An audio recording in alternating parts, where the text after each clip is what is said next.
Tahun 1991, di sebuah desa kecil yang dilalui jalan penghubung antar kecamatan, berdirilah sebuah warung pecel lele sederhana. Warung itu bukan bangunan permanen, hanya papan kayu, tiang bambu, atap genteng bekas, namun selalu ramai ketika malam turun. Lampu bohlam kuning menggantung rendah, menerangi asap gorengan yang naik perlahan. Suara minyak mendesis bercampur tawa pelanggan. Marto, pemilik warung, dikenal sebagai orang yang sabar dan jujur. Ia tidak pernah mengurangi porsi, tidak pernah bermain harga. Siti, istrinya, melayani dengan senyum yang tak dibuat-buat. Banyak orang berkata, "Warung Iki berkah. Warung ini penuh berkah." Namun berkah seringkali mengundang iri. Dan iri, bila dipelihara, berubah menjadi sesuatu yang jauh lebih gelap. Warung yang tetap buka, tapi tak terlihat. Awalnya hanya satu malam. Tidak ada satupun pelanggan datang. Marto mengira hujan membuat orang malas keluar. Namun malam berikutnya sama. Dan malam setelahnya, tetap sepi. Yang membuat Marto heran bukan sekadar sepi, tapi komentar orang-orang keesokan harinya. "Aku lewat jam 8, tuh. Tapi warungmu kok tutup? Lampu mati. Gelap. Kayak ditinggal." Padahal Marto ingat betul, lampu menyala, lele digoreng, nasi masih panas. Siti mulai merasa tidak nyaman. Ada perasaan seperti diawasi, terutama saat maghrib berganti malam. Suatu malam Jumat Kliwon, ketika angin terasa lebih dingin dari biasanya, Marto mencuci piring. Tangannya berhenti mendadak. Air di baskom berubah keruh. Lalu pelan-pelan, memerah. Bau anyir menusuk hidung, seperti darah mentah. Siti menjerit tertahan. Belum sempat mereka bergerak, terdengar suara cekikikan pelan dari atap. Bukan tawa manusia. Lebih seperti suara makhluk yang menahan napas terlalu lama. Genteng bergeser. Bayangan hitam melintas. Lampu berkedip. 1 kali. 2 kali. 3 kali. Gelap. Dan malam itu menjadi malam pertama Siti pingsan karena ketakutan. Tak jauh dari warung Marto, berdiri warung ayam bakar baru milik Jatmiko. Dalam waktu singkat, warung itu selalu penuh. Orang-orang heran. Rasanya biasa saja, tapi ramai luar biasa. Marto tidak iri. Ia percaya rezeki sudah ada yang mengatur. Namun suatu malam, ia melihat sesuatu yang tak seharusnya ia lihat. Jatmiko berdiri di depan warung Marto, membawa botol kecil berisi cairan hitam pekat. Tangannya gemetar saat meneteskan cairan itu ke tanah. "Aku orang nyolong rezekimu," gumam Jatmiko. "Aku menutup dalanmu. Aku tidak mencuri rezekimu. Aku hanya menutup jalanmu." Tanah di depan warung seperti menghitam, lalu kembali normal seolah tak terjadi apa-apa. Namun udara berubah. Lebih berat. Lebih dingin. Sejak malam itu, gangguan semakin nyata. Bayangan berdiri di pojok warung. Suara napas berat di balik dinding. Bekas cakar di kayu. Marto mulai sakit-sakitan. Siti sering mimpi buruk. Dan setiap orang yang lewat malam hari bersumpah melihat warung itu tertutup kain hitam, seperti diselubungi sesuatu dari dunia lain. Warung itu tidak ditutup secara fisik, tapi ditutup dari penglihatan manusia biasa. Malam itu hujan rintik. Seorang pria tua berhenti di depan warung. Tubuhnya tegap, jalannya pelan tapi mantap. Ia mengenakan lurik tua dan ikat kepala sederhana. "Enderek ngaso, Mas. Boleh ikut istirahat." Anehnya, saat ia duduk, udara terasa lebih ringan. Lampu tidak berkedip. Bau anyir lenyap. Ia memperkenalkan diri. "Harjo Bawono." Tanpa ditanya, ia berkata, "Warungmu ora sepi. Warungmu ditutupi." Marto terdiam. Siti memegang tangan Marto dengan erat dengan wajah bingung. Harjo Bawono bukan orang sembarangan. Ia adalah abdi dalam keraton, penjaga nilai dan keseimbangan. Dalam perjalanannya, ia membawa keris pusaka leluhur, bukan untuk pamer kekuatan, tapi untuk menegakkan batas. "Keris ini bukan senjata," katanya pelan. Ia pengingat bahwa ada hal yang tidak boleh dilanggar. Keris itu berbilah berlekuk, pamornya hidup seperti aliran air. Dan keris itu bergetar saat malam makin larut. Harjo Bawono menatap bilah keris itu sejenak, lalu menyebut namanya dengan suara yang nyaris berbisik, namun terasa berat di udara. Keris iki aran Kiai Singo Wasesa Jagat. Marto mengulang pelan dalam hati. Nama itu terdengar asing, namun sekaligus membuat bulu kuduknya berdiri. Singo iku pralambang keberanian, lanjut Harjo Bawono. Wasesa tegese nguasani diri, dudu nguasani lian. Lan jagat iku donya iki, loro-lorone, singkaton lan sing ora katon. Ia mengusap perlahan bilah keris itu, tidak seperti orang memegang senjata, melainkan seperti seseorang menyentuh makhluk hidup yang sudah sangat lama ia kenal. Kiai Singo Wasesa Jagat, dudu keris kanggo perang, ucapnya tenang. Keris iki ora neit milih tanding. Sing dilawan mung niat Allah, dudu makhluke. Apa jenengan, orang pintar? Tanya Marto ragu. Harjo Bawono membuka mata perlahan. Tatapannya tajam, tapi tidak menghakimi. Aku iki abdi dalem, jawabnya singkat. Abdi sing tugase, jogo, dudu nguasani. Siti menahan napas.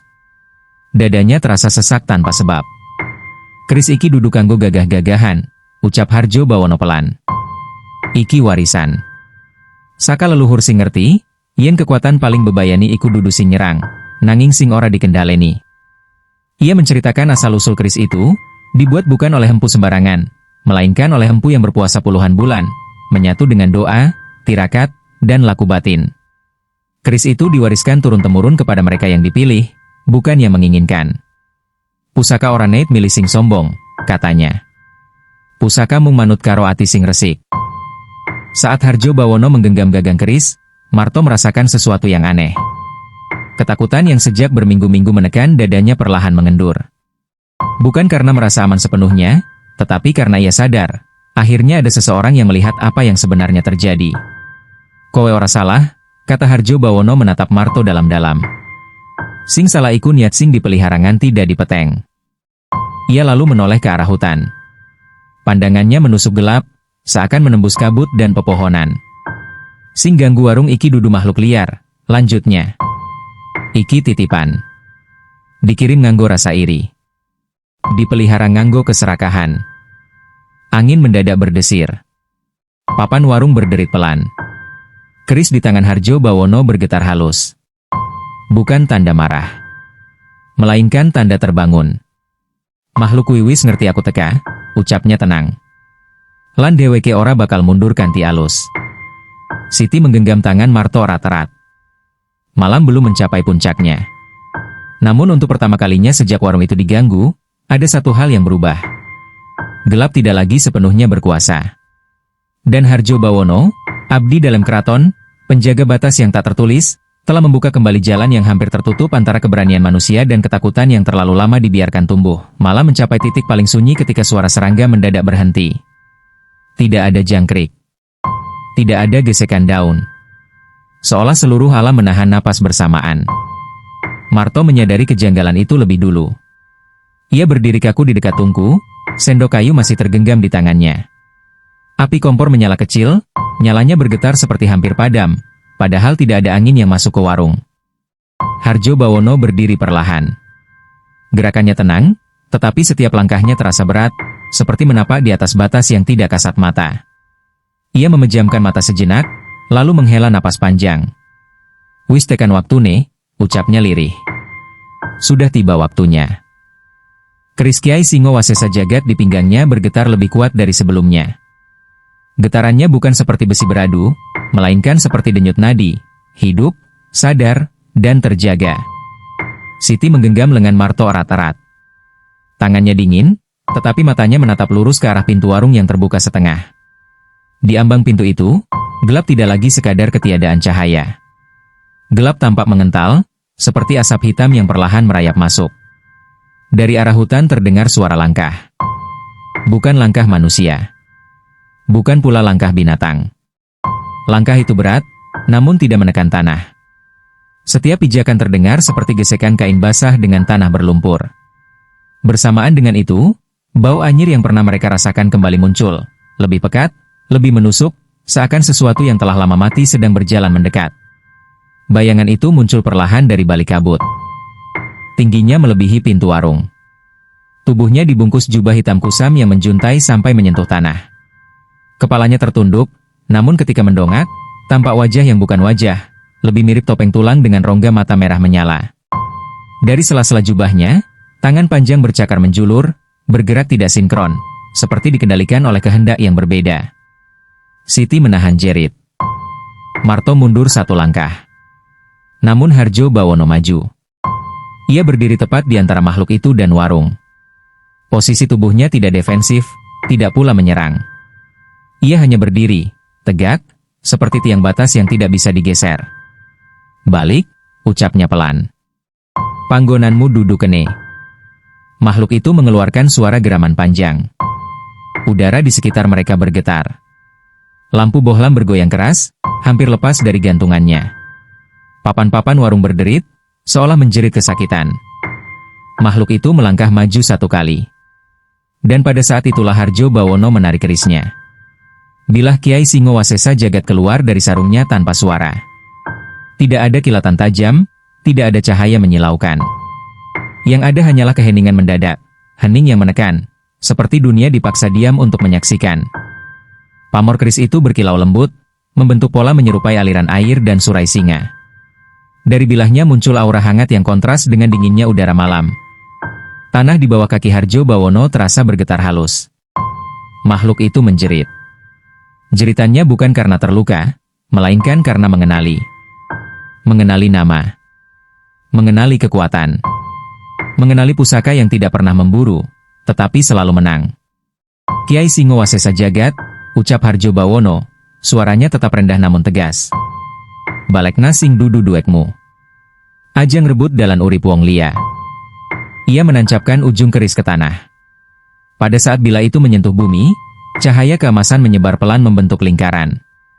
Tidak membakar, tidak menghancurkan, tetapi menekan. Makhluk itu terhuyung, jubahnya berkibar liar, tubuhnya mulai terdistorsi seperti asap tertiup angin kencang. Makhluk itu mencoba mendekat, namun setiap langkahnya seolah ditahan oleh sesuatu yang tidak terlihat.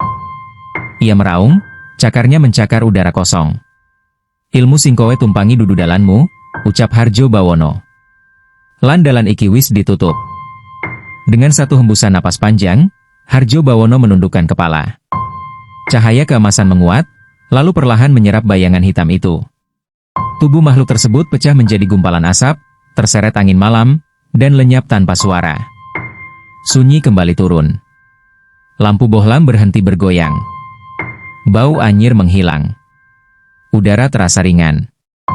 Marto terduduk lemas. Siti menangis tanpa suara. Harjo Bawono menarik kembali kerisnya dan menyarungkannya perlahan. Kui durung pungkasan, katanya pelan. Nanging dalan wis kebuka maneh. Dan di kejauhan, dari arah rumah Jatmiko, terdengar jeritan panjang, jeritan seseorang yang baru menyadari bahwa ilmu yang ia pelihara telah berbalik mencari tuannya. Setelah bayangan hitam itu lenyap, keheningan tidak langsung membawa kelegaan bagi Harjo Bawono. Ia berdiri mematung beberapa detik, matanya terpejam, dadanya naik turun perlahan. Bagi Marto dan Siti, malam itu telah selesai. Namun bagi Harjo Bawono, pertarungan justru baru dimulai. Keris Kiai Singowasesa Jagat telah kembali ke sarungnya, tetapi getaran halus masih terasa di telapak tangannya. Getaran itu bukan tanda ancaman dari luar, melainkan gema dari dalam dirinya sendiri. Harjo Bawono menarik napas panjang dan mundur selangkah. Kakinya menyentuh tanah dengan lebih berat dari biasanya. Dunia di sekelilingnya tampak meredup, seolah cahaya warung perlahan menjauh. Dalam sekejap, suara malam, angin, serangga, gesekan daun, menghilang. Ia tahu tanda ini. Batin sedang ditarik masuk.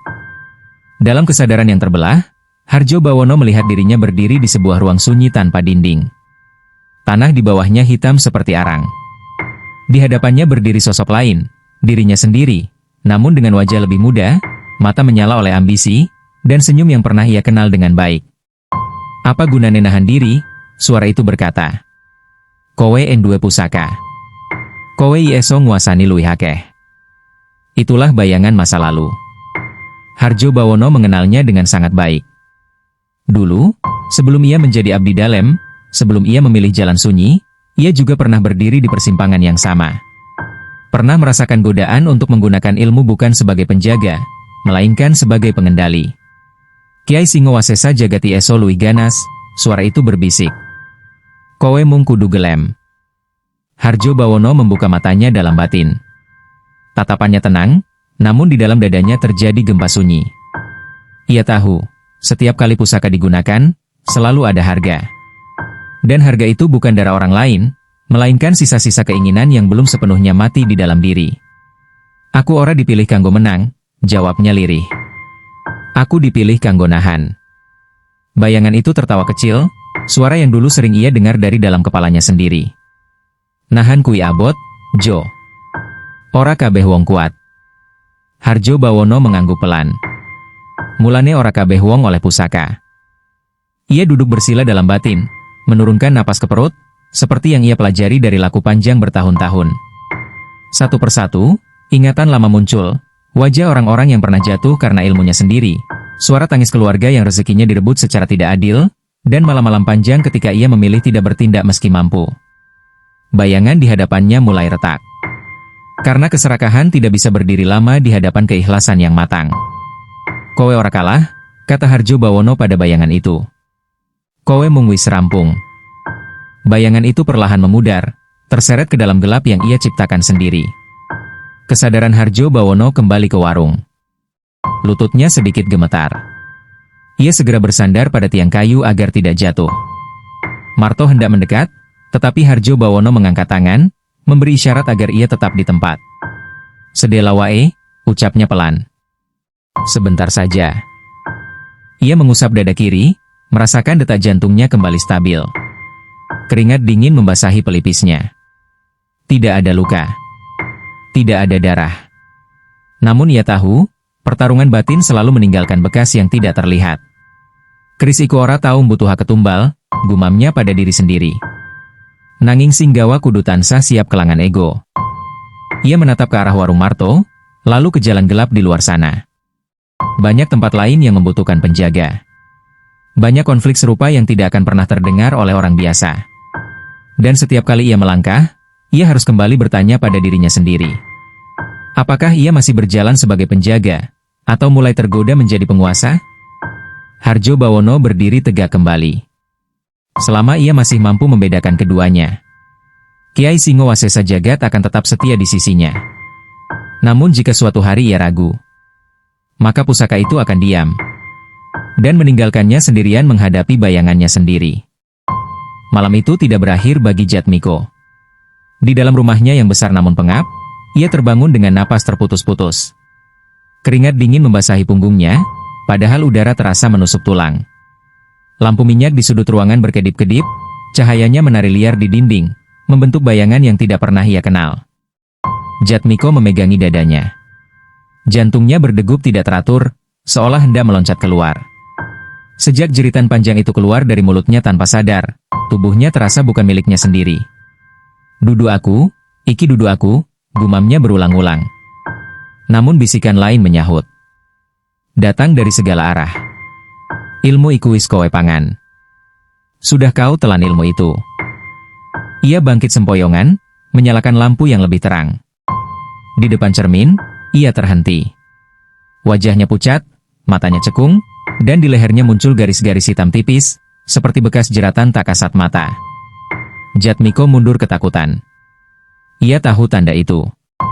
Tanda ketika perjanjian yang dilanggar mulai ditagih.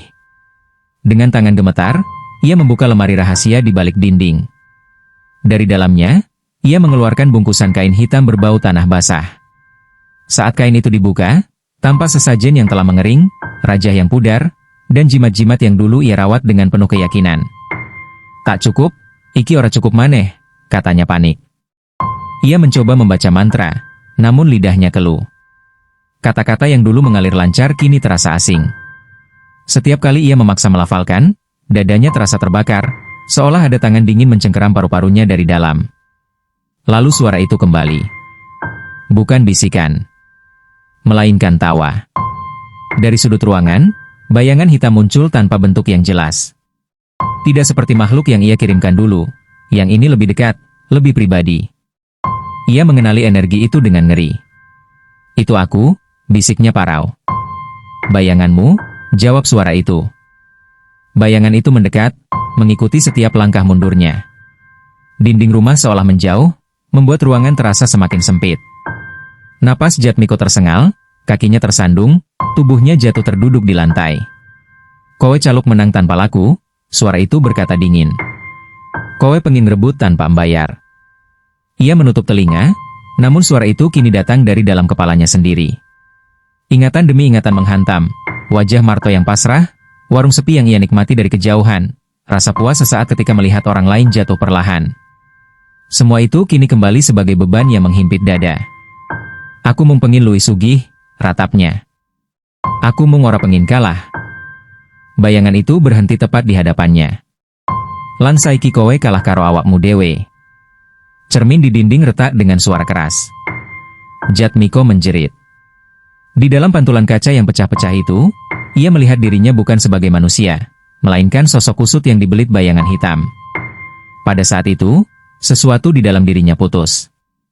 Bukan nyawa, melainkan kendali. Ia merangkak ke sudut ruangan, tubuhnya menggigil hebat. Ilmu yang dulu ia banggakan kini tidak lagi menurut. Setiap jimat menjadi benda mati. Setiap raja kehilangan makna. Di luar, ayam jantan berkokok lebih awal dari seharusnya.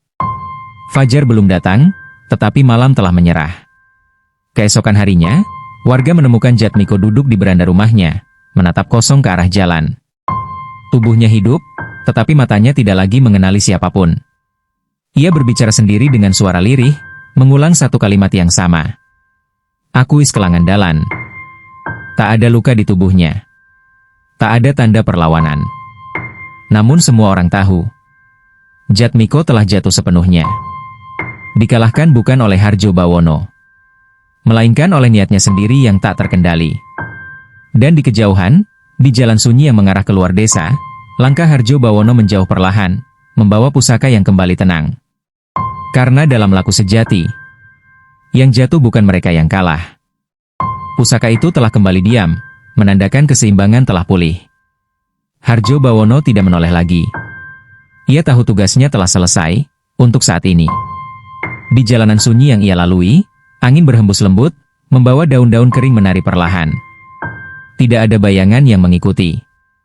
Tidak ada bisikan yang memanggil. Hanya langkah seorang penjaga yang terus berjalan, tanpa pamrih, tanpa saksi. Karena dalam hidup, tidak semua pertolongan harus dikenang. Dan tidak semua kejahatan harus dibalas. Ada yang cukup dikembalikan ke asalnya. Dan malam itu, di warung kecil pecel lele yang kembali hidup, lampu bohlam menyala stabil. Sebagai tanda bahwa jalan rezeki telah dibuka kembali. Dan gelap telah belajar untuk mundur. Pendengar setia cerita Nusantara Channel. Demikian kisah malam ini kami sampaikan. Semoga cerita ini bukan sekadar hiburan, tetapi juga menjadi pengingat bahwa dalam budaya Nusantara, setiap niat memiliki akibat. Dan setiap jalan hidup selalu menuntut keseimbangan. Jika kisah ini berkenan di hati Anda, jangan lupa tekan tombol like, subscribe Cerita Nusantara Channel, dan aktifkan lonceng notifikasi, agar Anda tidak ketinggalan kisah-kisah horor, legenda, dan cerita mistis Nusantara berikutnya. Dukungan Anda, sekecil apapun, sangat berarti untuk menjaga agar cerita-cerita warisan leluhur tetap hidup dan terus diceritakan. Silakan tuliskan pendapat Anda di kolom komentar. Cerita mana yang paling berkesan? Atau kisah Nusantara apa yang ingin kami angkat selanjutnya? Saya pamit undur diri. Terima kasih telah menemani malam ini. Sampai jumpa di cerita berikutnya, di Cerita Nusantara Channel. Wassalamualaikum warahmatullahi wabarakatuh.